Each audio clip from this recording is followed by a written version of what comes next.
시작이 있는 것은 다 끝이 있습니다.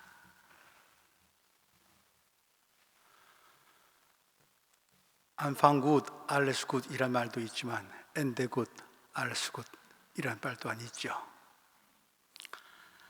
너무도 당연하고 평범한 사실이지만 그래서 그런 말 들으면 그래 뭐 맞는 말이지 당연하지 별로 긴박함이나 자극이 없습니다. 그런데 인생에 특히 내가 사랑하는 사람과 나의 인생에 이 마지막이란 말을 집어넣고 또 그 실체를 만나게 되면 상황은 전혀 달라집니다. 생의 마지막 날 죽음을 마주해야 하고 우리가 더 이상 이 세상에 존재하지 않는 그날은 분명히 옵니다. 그리고 오고 있습니다. 죽음은 인생의 무상함도 물론 느끼게 합니다.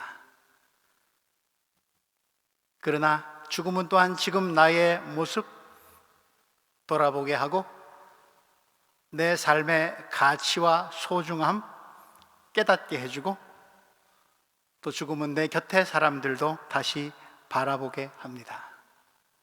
그런 면에서 마지막 혹은 죽음이 없다면 오히려 삶은 더 권태롭고 무의미할런지 모릅니다. 교회력으로 마지막 주일인 오늘 에비칼존탁, 도텐존탁이라고도 합니다. 교회력의 주일의 명칭이 의미하는 바가 그 자체로도 깊습니다. 에비칼츠, 영원이란 말이 토튼, 죽음이란 말, 죽는다란 말과 연결되어지고 있습니다. 영혼은 죽음을 건너가야만 죽음을 과정으로 하는 그런 실체라는 것일까요? 이날 우리는 우리보다 먼저 하나님의 부르심을 받은 사랑하는 사람들을 추모합니다. 그리고 마지막과 죽음을 생각하며 지난날 혹은 삶을 돌아보면서 내일을 생각합니다. 어제를 돌아보고 오늘을 살피고 내일을 설계하는 일, 인간에게 주어진 또 고유한 은총일런지도 모르겠습니다. 이 사진은 부활절 예배 때 우리가 함께 명상했던 그림인데 이 그림이 오늘도 또한 적합한 이미지를 갖고 있다 생각합니다.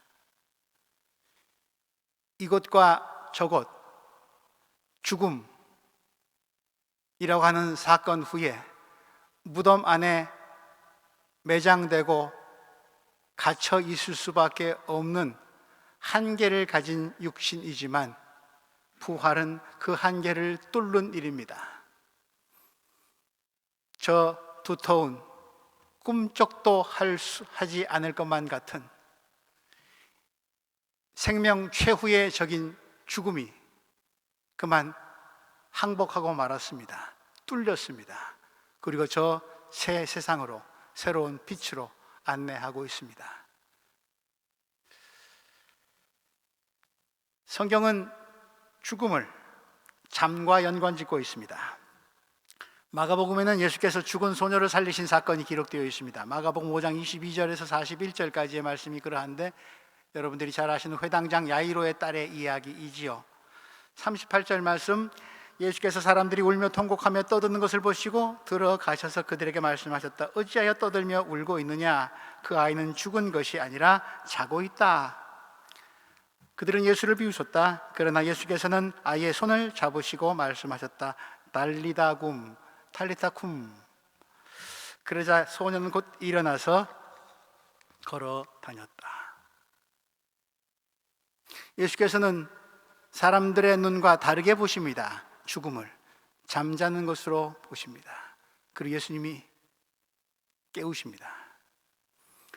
사도 바울은 데살로니가 교회에 보내는 편지에서 사랑하는 이를 잃고 그 죽음 앞에서 슬퍼하고 있는 교우들에게 권면하고 있습니다.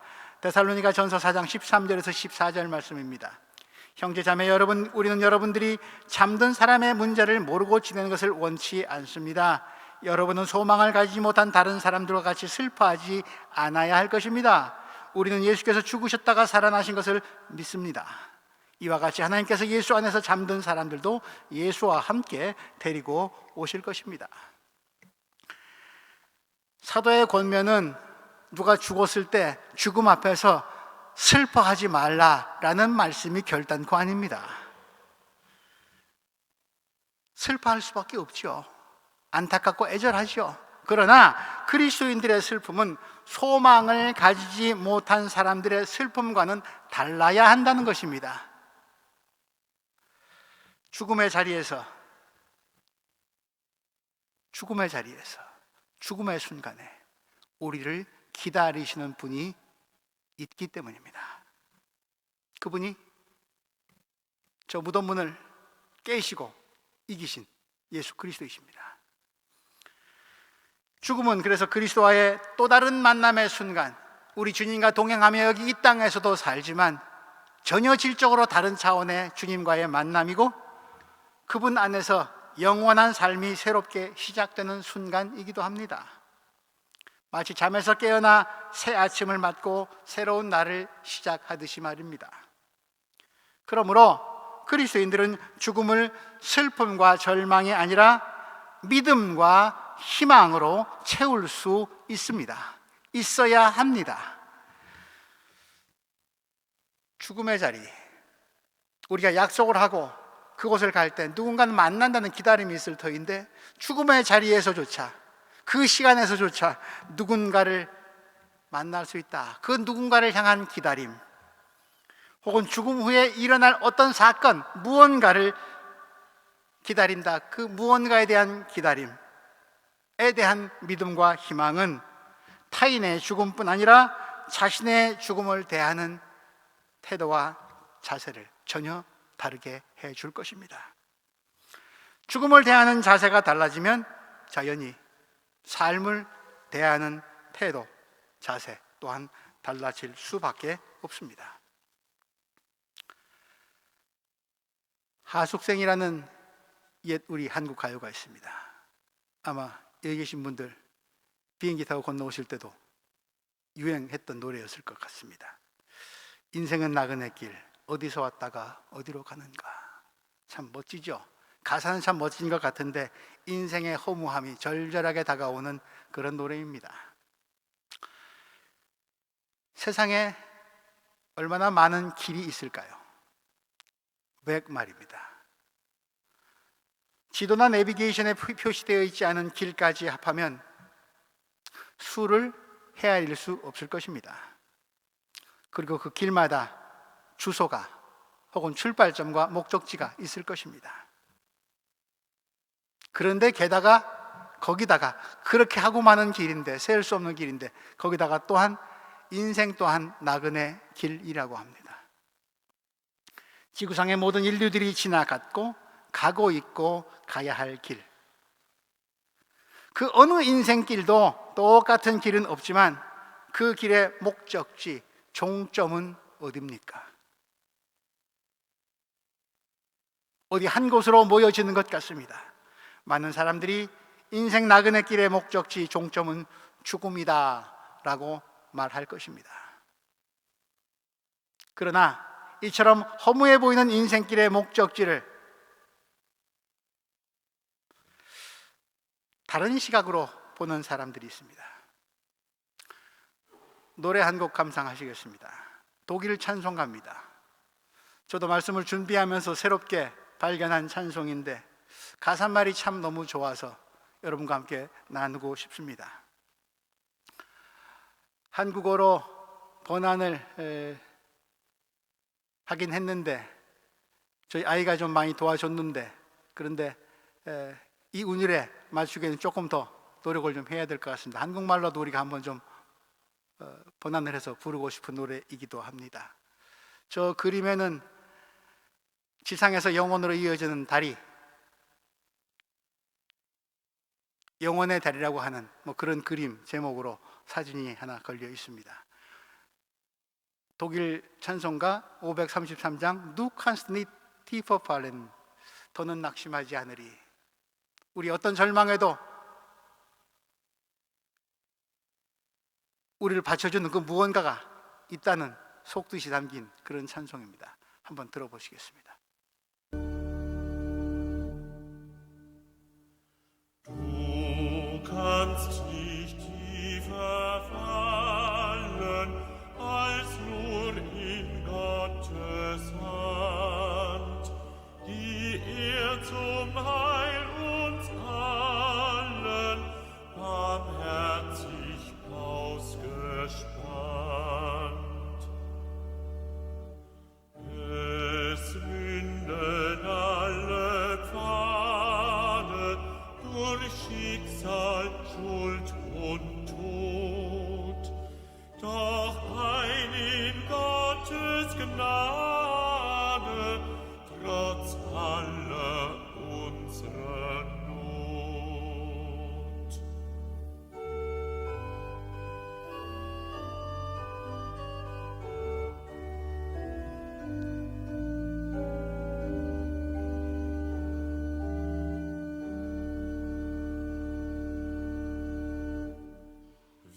Wir sind von Gott umgeben, auch hier in Raum und Zeit, und werden in ihm leben und sein in Ewigkeit.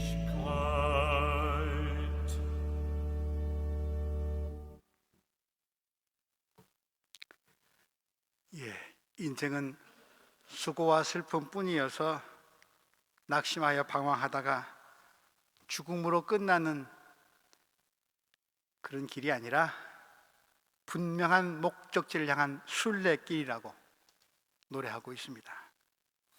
지난주에 우리가 만나보았던 욥처럼 어떤 시험과 환난을 만난다 할지라도 하나님이 계시지 않은 곳은 없다고, 죄와 낙심과 죽음조차도 하나님의 은혜의 길로 이어지고 있다고, 시편 139편 기자처럼 내가 지옥의 음부의 자리를 펼지라도 거기에도 하나님이 계시더라고.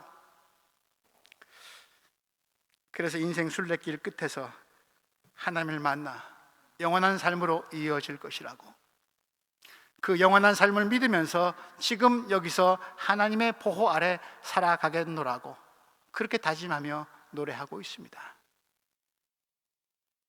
이 노래를 부르는 사람의 삶의 처지와 형편, 그를 둘러싼 환경은 결코 녹록지 않아 보입니다. 그럼에도 불구하고 이런 노랫말을 터뜨리는 이 노랫말의 가사말은 우리 그리스도인들의 신앙 고백이고 삶의 방식이라고도 생각합니다. 우리 오늘 찬양팀이 노래했습니다. 어떤 시련이 와도 나 두렵지 않네, 주와 함께 걷는 이 길이.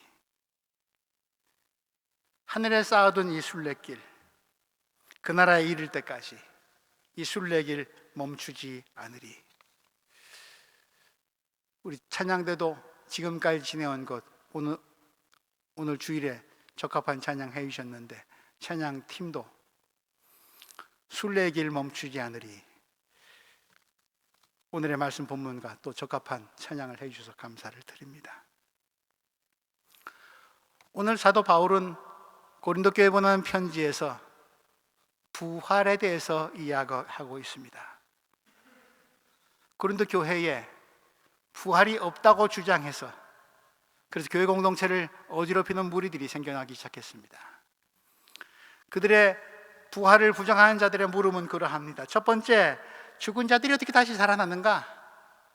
두 번째, 만일 살아난다면 그 부활한 몸은 어떤가? 예수 시대 때 율법과 종교를 잘 안다고 하는 사람들이, 어떤 사람이 살고 있었는데 여러 번 장가를 가고 시집을 갔는데 죽은 다음에 누가 아내가 되고 누가 남편이 되겠냐고, 그런 물음을 던질 것과도 비슷해 보입니다. 바울 사도는 그들의 말이 어리석다고 딱 잘라 한마디로 얘기하면서 부연 설명을 합니다. 죽은 후에 심판이 있을 것입니다. 요한복음 5장 29절에는 이런 말이 있습니다. 무덤 속에 있는 사람들이 다 그의 음성을 들을 때가 온다. 선한 일을 한 사람들은 부활하여 생명을 얻고 악한 일을 한 사람들은 부활하여 심판을 받는다. 무덤 속에 잠자는 사람들까지 다 일어납니다. 최후 심판의 날입니다. 죽음 후에 있는 또 한 번의 심판입니다. 그 심판에서 영원한 사망, 두 번째 사망으로 이어질지 아니면 영원한 삶으로 깨어날지, 심판의 주권은 하나님의 손에 달려 있습니다. 그리고 하나님은 영생의 문으로 들어가는 자에게 전혀 새로운 몸을 입혀주신다. 바울은 지금 그렇게 얘기하고 있습니다. 다 썩어버려 없어진 몸이 어떻게 다시 조립될 수 있냐, 어떻게 다시 몸을 만들 수 있냐 묻지만, 이해 안 간다고 이 의의를 제기하지만 바울은 그들을 보고 어리석다고 얘기하면서, 하나님은 우리 지금 이 땅에서의 삶의 재료였던 이 육, 혈과 육, 그걸 재료로 해서 다시 구성하지는 않는다, 다시 재조립하시지는 않는다 라고 얘기합니다. 그러면서 씨앗의 비유를 들려줍니다. 씨앗에 따라서 수도 없이 많은 종류의 풀과 꽃과 나무가, 열매가 생기고 달리듯이 하나님께서도 그분의 뜻대로 새로운 생명으로 부활하는 자들을 위해서 새로운 몸을 입혀주실 것이다. 씨가 죽어야 열매가, 나무가 자라고 열매를 맺는 것처럼 부활 전의 몸이 죽어야 부활 후에 몸이 살아난다. 부활 전의 몸과 부활 후의 몸은 전혀 비교할 수 없다. 변화라고 얘기하기에는 부족한, 질적으로 전혀 다른 몸이다. 그리고 그 몸을 하나님이 우리에게 예비하고 계신다.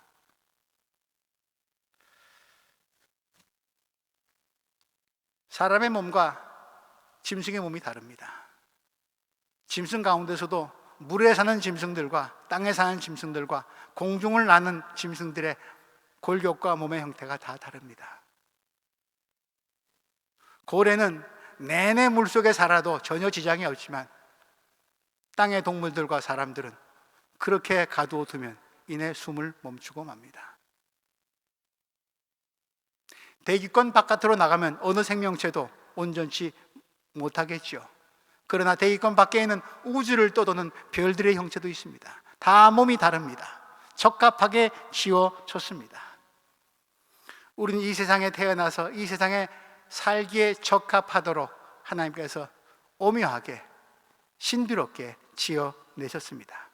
그것은 이 땅에 살기에 적합하도록, 잘 살아낼 수 있도록 친히 디자인하신 것입니다. 그 몸은 죽으면 땅에 묻힙니다. 썩게 될 것입니다.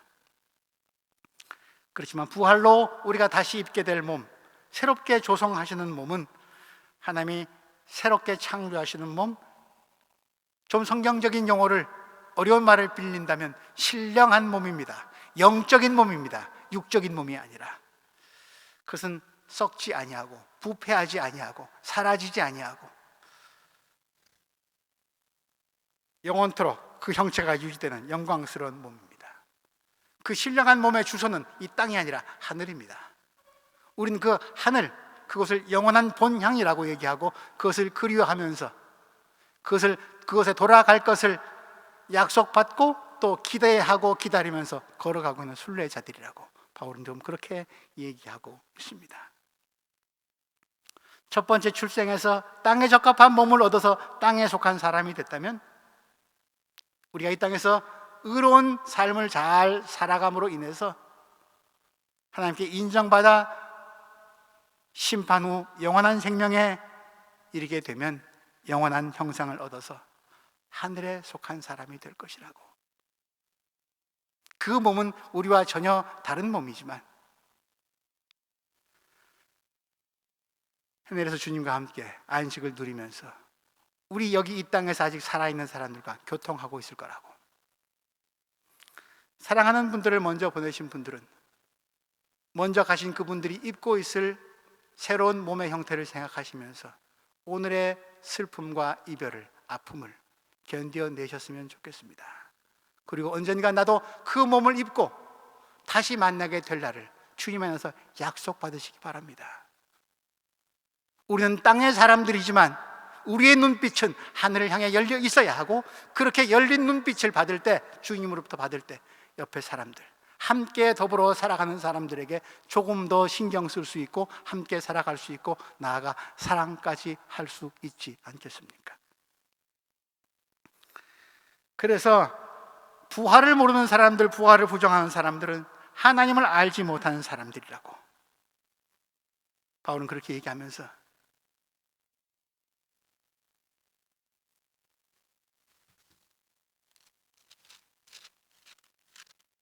마지막 절에 이런 조언을 하고 있죠.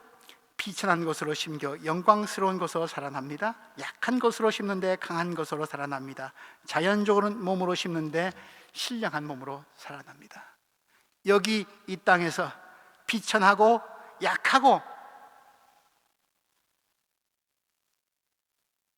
질병에 걸릴 수밖에 없고 나이가 들면 낡아질 수밖에 없는 몸으로, 한계 있는 몸으로 살지만 그 안에, 그 씨앗 안에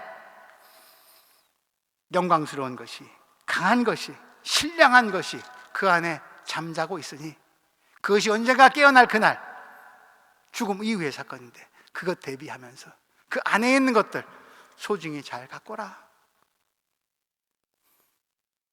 나이가 들수록 겉사람은 늙어가지만 내 속사람은 날로 새로워집니다. 사도 바울의 고백이 바로 그것입니다.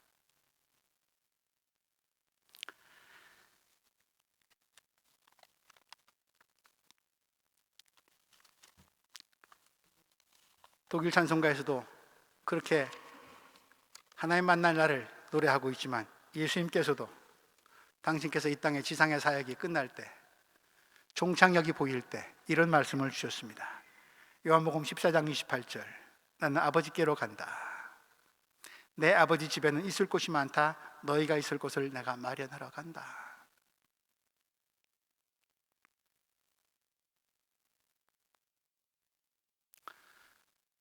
(533장) 찬송가 가사처럼 살다 보면 우린 깊은 수렁에 빠질 때가 종종 있습니다. 내가 한 말을 남이 오해해서 전혀 엉뚱한 일이 벌어지기도 하고, 거짓말에 속기도 하고, 배신당하기도 하고, 사람들로부터 거절당하기도 하고, 버림받기도 하고, 열심히 준비했지만 실패하기도 하고, 고독한 밤을 지새워야 되고, 낙심과 절망 가운데 이런 수렁에 한 번이라도 빠져보지 않는 인생이 세상의 지구상에 어디 있겠습니까? 그런데 바로 그때는 죽음의 길과 순례의 길, 인생을 죽음을 향한 기차를 탄 사람으로 볼 것이냐, 순례를 향한 여행객으로 볼 것이냐, 그 순간의 갈림이 결정되는 때이기도 합니다.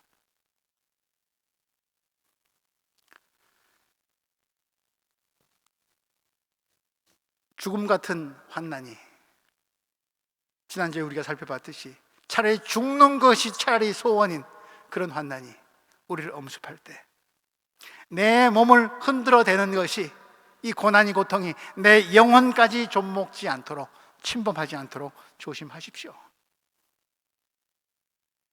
그 어떤 풍파 속에서도, 흔들리는 배 속에서도, 풍파 속에서도 예수께서 잠을 고요히 주무실 수 있으셨듯이 내적인 고요를 유지할 수 있도록 주님의 도우심을 청하십시오. 내가 지옥 같은 곳에 자리를 펼지라도 하나님은 여전히 거기 계심을 믿고 확신하십시오. 그 믿음과 확신으로 나를 넘어뜨리고 유혹하고 무너뜨리는 것들에 대해 저항하십시오. 얼버무리거나 패배주의에 젖어 살지 마십시오. 이해할 것은 이해하고 아니요할 것은 아니요하십시오. 기준이 있어야겠죠. 그래서 배우고 확신한 진리에 거하십시오. 생명의 말씀이 여기에 있습니다.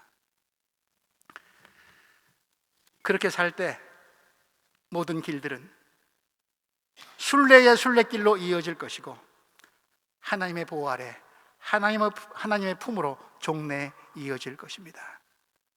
내 비록 지금 지나는 터널이 어두워서 이 끝이 어디인지 어디를 향하고 있는지 모를지라도 그분이 나와 함께 하시는 것이라면 종래는 안전한 항구에 도달할 수 있으리, 이 터널은 끝이 있으리 확신할 수 있을 것입니다.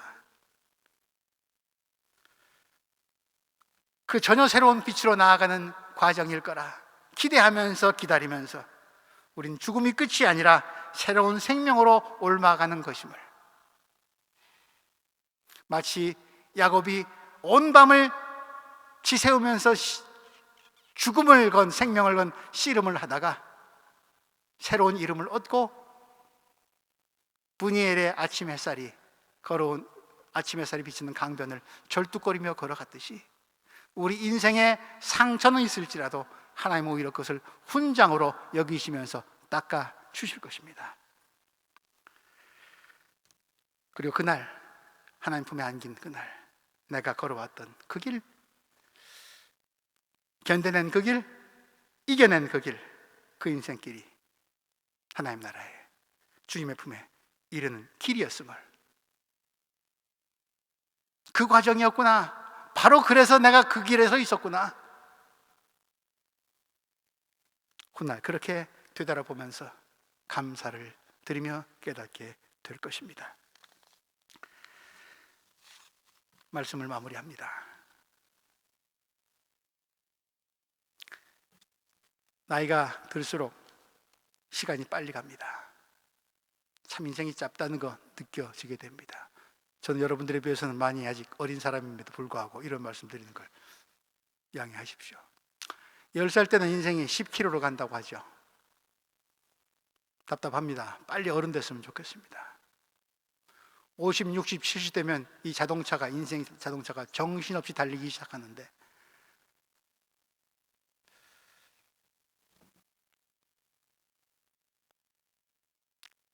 그렇게 짧다고 느껴지면, 인생이 순간이라고 느껴지면 질수록 우리는 이 삶이라고 하는 게 틈바구니에 있는 것 같다, 이런 생각을 하게 됩니다. 내가 오기 전에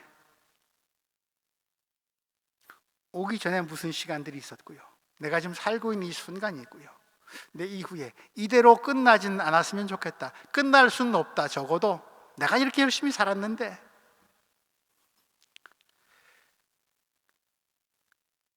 그런 틈바구니에 끼어있는 순간이라는 생각이 드시거들랑 그것은 우리에게 어려운 시간을 견뎌낼 수 있는 힘을 주는 지혜와 용기의 근원이라고 받아들이실 수 있기 바랍니다. 바울은 로마서 8장 18절에 이렇게 얘기합니다. 현재 우리가 겪는 고난은 장차 우리에게 나타날 영광에 견주면 아무것도 아니라고 생각합니다.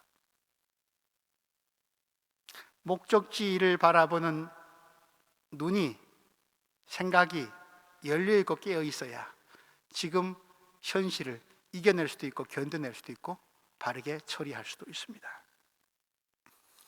장차 우리에게 나타날 영광에 견주면 아무것도 아니라고 생각합니다.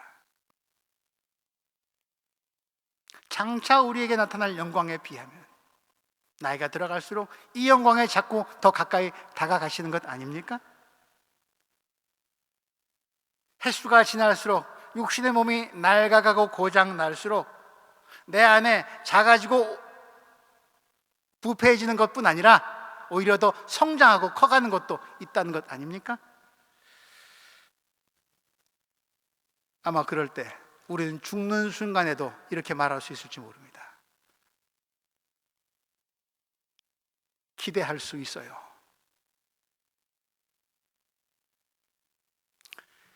많은 사람들을 죽음의 위기에서 돕고 또 새로운 희망을 갖게 했던 20세기의 위대한 호스피스 엘리자베스 퀴블러라고 하는 여사는 그렇게 자기의 장례식을 준비해달라고 했다고 합니다. 모든 조객들에게 나비가 들어있는 작은 봉투를 나누어 주었다고 하죠. 그의 장례식장에는 수천 마리의 나비가 날아올랐습니다. 세상이라는 고치, 내 지극히 제한된 인생이라는 고치를 뚫고 나는 이제 영원히 자유로운 곳으로 나비가 되어서 날아간다고. 우리 한국의 시인은 그렇게 노래했죠. 나 돌아가리 나 돌아가리 고향으로 가서 인생 소풍 즐거워서 나라고 말하겠다고. 천산병이라고 하는 시인이 그렇게 노래했습니다. 에비카이 존탁, 토덴 존탁, 죽음의 무거움을 영혼의 빛으로 비춰줍니다. 이제까지 잘 견뎌오셨습니다. 잘 지내오셨습니다. 좋은 것, 나쁜 것 다 경험해 보셨겠지만 우리 앞에 놓여 있는 것, 이전보다 더 좋은 것, 가장 좋은 것은 우리 앞에 있습니다. 그날 기대하시면서 기다리시면서 오늘 현재의 순례길 열심과 정성으로 내게 보내주신 삶의 기회들, 사람들 더욱 사랑하시면서 살아가는 주님의 백성들 되시기를 주님의 이름으로 기원합니다. 하나님, 여기 이 땅에서의 삶에 때론 지치기도 하고 낙심하기도 하지만 죽음조차도 영원으로 바꾸시는 주님의 손길 아래 잡혀 살겠노라고, 나를 기다리고 있는 것은 이전보다 좋은 것이 확실할 것이라고, 그렇게 하나님께서, 참 좋으신 하나님께서 나를 인도하실 것이라고 그렇게 믿고 감사드리며 이해의 마지막 시간들을 결단합니다. 불충한 시간도 많았지만 용서하여 주옵소서. 새 시간 허락하시오니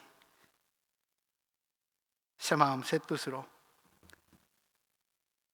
하나님의 약속을 기다리면서 이 땅에서 허락된 순례의 시간들 바르게 걷게 하여 주옵소서. 예수님 이름으로 기도합니다.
계시며 하나님은 너를 만드신 분 너를 가장 깊이 이해하신 전다 너를 만드시는 분 하나님은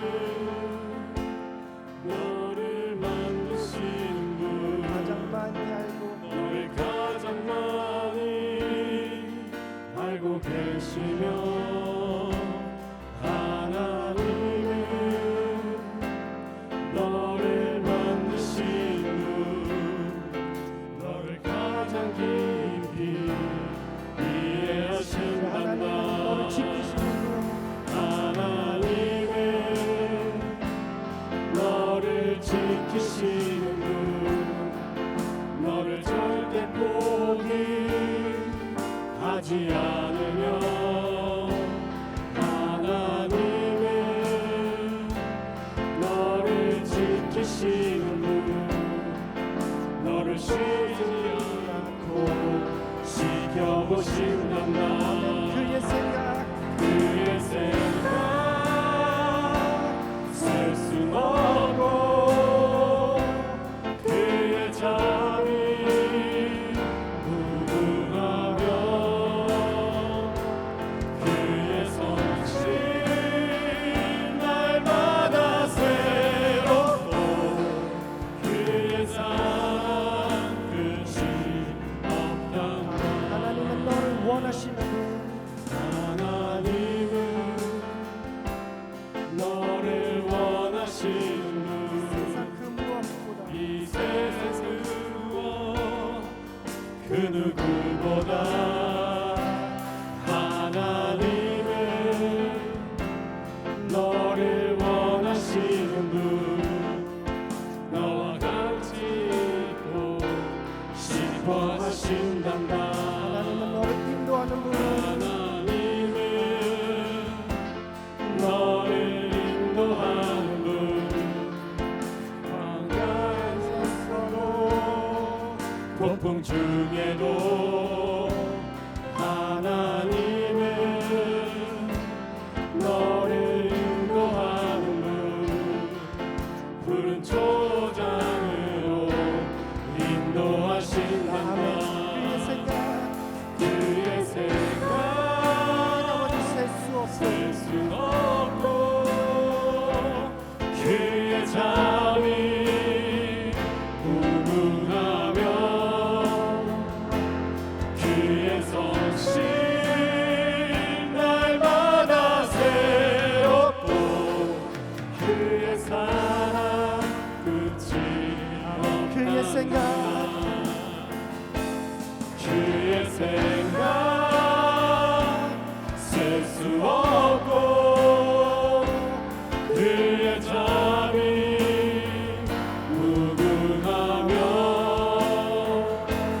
그의 성실 날마다 새롭고 그의 사랑 끝이 처음부터 고백드립시다 없단다. 하나님은 너를 만드시는 분 하나님은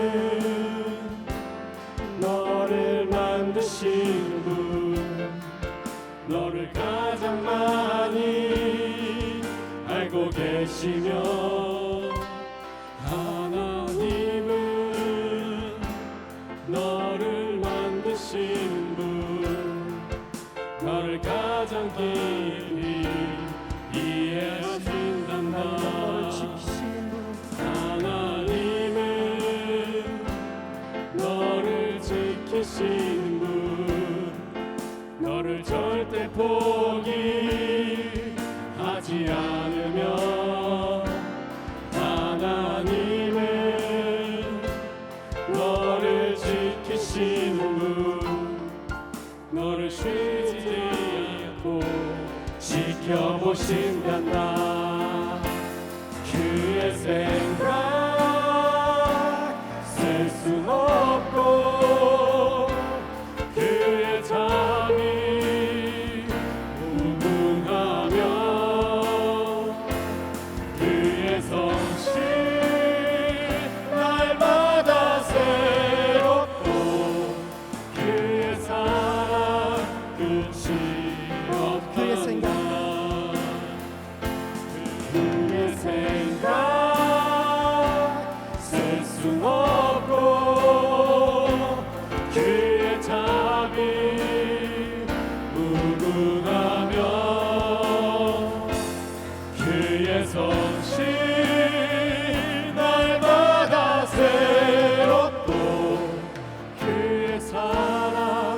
끝이 없단다. 그의 생각 셀 수 없고 그의 참이 무궁하며 그의 성실 날마다 새롭고 그의 사랑 끝이 없단다.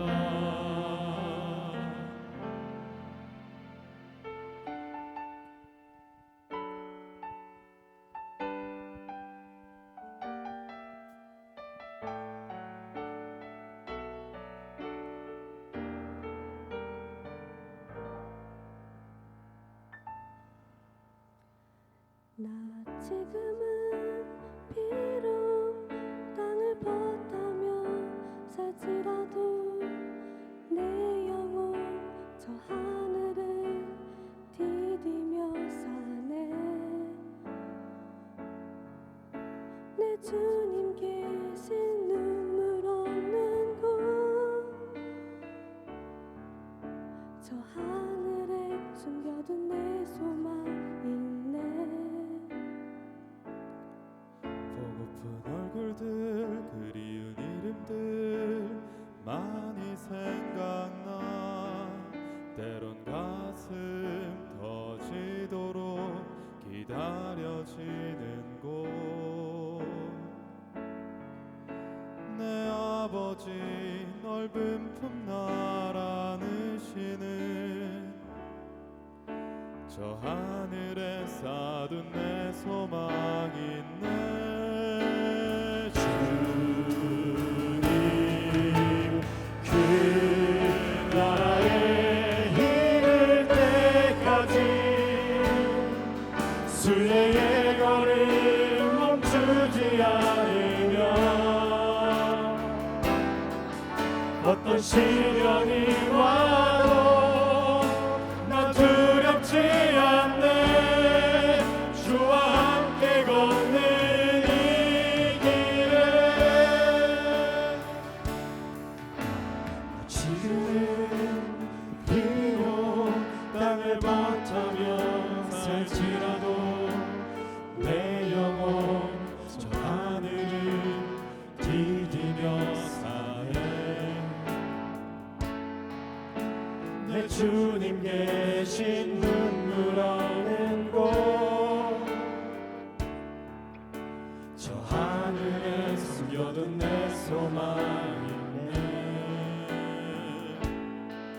고픈 얼굴들 그리운 이름들 많이 생각나. 내 가슴 터지도록 기다려지는 곳.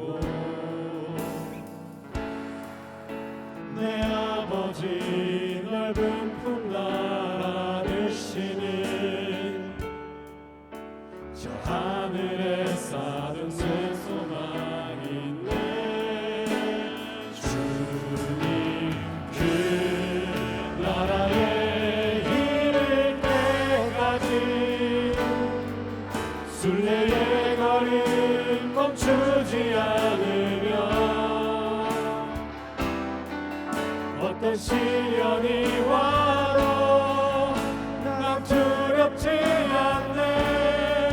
주와 함께 걷는 이 길에 주님 그 나라에 이를 때까지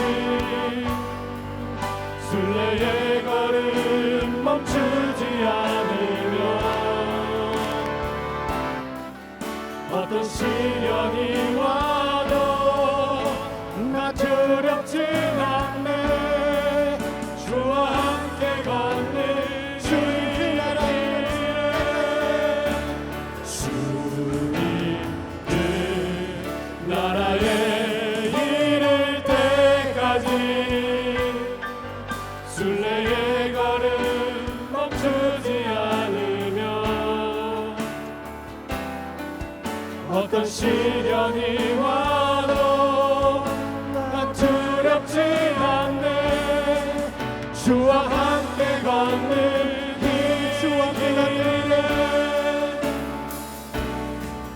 주와 함께 걷는 길 주와 함께 걷는 길에 주와 함께 걷는